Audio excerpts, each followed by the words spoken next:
Nah, di sini saya ingin memberikan beberapa paradoks untuk agar bisa dilihat sebagai warning apa saja yang kemungkinan besar ini akan menjadi janji-janji kosong seperti 2014 janji Jokowi yang akhirnya tidak terbukti sama sekali.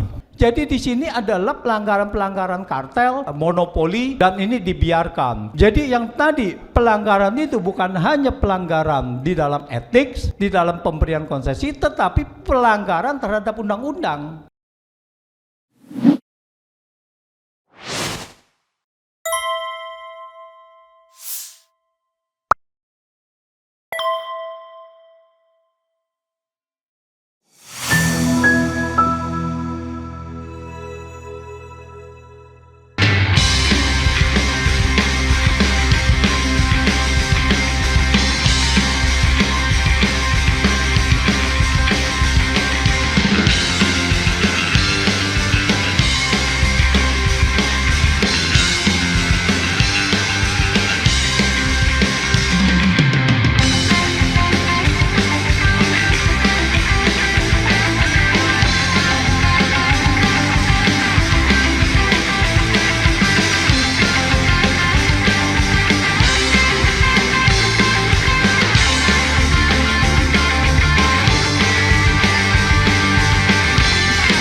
Di dalam pidato Prabowo ini memang banyak menggarisbawahi mengenai permasalahan ekonomi karena permasalahan ekonomi adalah salah satu yang menjadi tonggak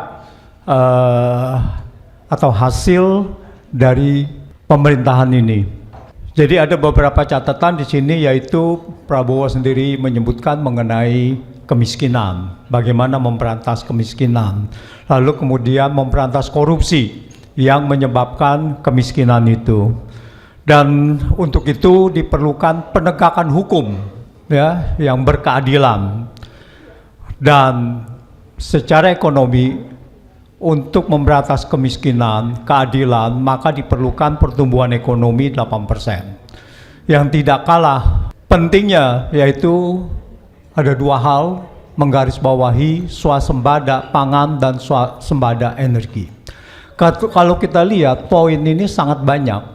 Pertanyaannya adalah apakah mampu dalam 5 tahun ini semua poin itu dapat dicapai.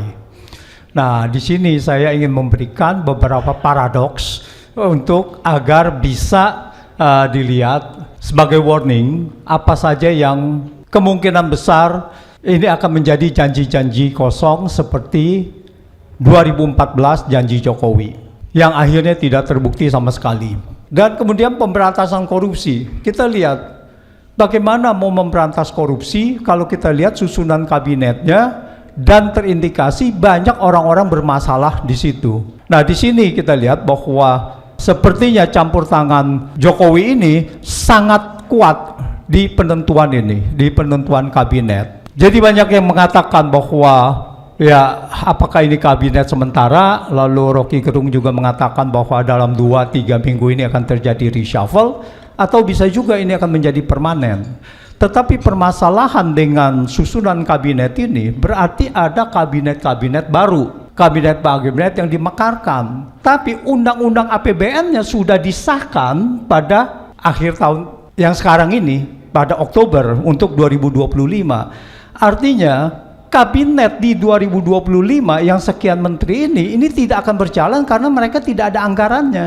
Karena kalau dia mau mendapatkan anggaran itu, maka undang-undang APBN-nya harus dirubah karena APBN itu terinci dari unit organisasi, fungsi, program dan sebagainya gitu.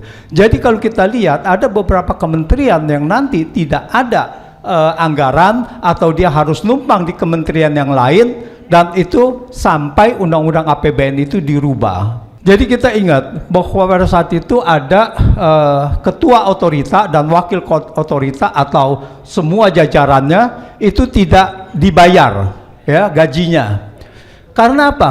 Bukannya karena pemerintah tidak ada uang. Pada saat itu diisukannya ya ini APBN kita sudah tidak ada uang dan sebagainya. Bukan itu. Karena itu tidak ada anggarannya. Kalau itu dikeluarkan anggaran untuk kepala IKN, ketua otorita IKN dan sebagainya, maka itu akan menjadi penyimpangan APBN, akan menjadi delik korupsi gitu. Nah, itulah. Jadi di sini ini beberapa kementerian ini tidak akan berjalan. Nah, di lain pihak beberapa kementerian yang seharusnya menangani itu juga tidak berjalan. Ini akan menjadi masalah di dalam kabinet kita. Misalnya saja koperasi, dulu kita ada Kementerian Koperasi dan UMKM, sekarang dipecah Kementerian Koperasi dan Kementerian UMKM. Undangan APBN-nya bagaimana anggarannya? Kalau ini tidak ada anggaran, maka ini akan terbengkalai. Jadi koperasinya terbengkalai, UMKM-nya juga terbengkalai gitu, karena tidak ada anggarannya. Dan ini potensi yang sangat serius sekali. Jadi semoga bahwa undang-undang APBN ini harus diajukan secepatnya menurut kementerian yang ada, yang sudah berubah itu. Penegakan hukum, ya penegakan hukum ini banyak sekali, bahwa ya salah satunya katanya IKN akan lanjut, tetapi IKN sendiri adalah bermasalah hukum gitu. Dan banyak sekali penegakan hukum ini belum berjalan secara berkeadilan, dan orang-orang yang ada di situ itu masih menjabat. Seperti misalnya kartu prakerja. Kartu prakerja itu tahun 2020 anggarannya 20 triliun terrealisasi. Tetapi kartu prakerja ini terindikasi sudah melanggar undang-undang karena ditentukan hanya berdasarkan Perpres dan tidak ada anggaran di dalam APBN. APBN-nya dibuat berdasarkan Perpres lagi gitu. Jadi dua Perpres ini adalah bermasalah untuk mengeluarkan uang kartu prakerja 20 triliun. Nah, ini bagaimana? Jadi ini semua termasuk ganjalan, dan kementerian itu masih ada di situ. Pada saat itu adalah Kementerian Perekonomian yang menangani ini kartu prakerja. Jadi banyak sekali masalah yang jadi penegakan hukum ini bukan hanya ke depan, tetapi juga bagaimana penegakan hukum yang terjadi, penyimpangan-penyimpangan hukum yang di belakang ini harus ditegakkan juga gitu. Nah, ini yang menjadi PR terbesar penegakan hukum bagi pemerintahan Prabowo. Pertumbuhan ekonomi 8%. Ya, tadi juga sudah disinggung oleh Rocky Gerung. Ya, bagaimana bisa 8%? Hilirisasi yang mana? Ya, kalau kita lihat bahwa kita punya ini industri ini semua sudah kalah bersaing.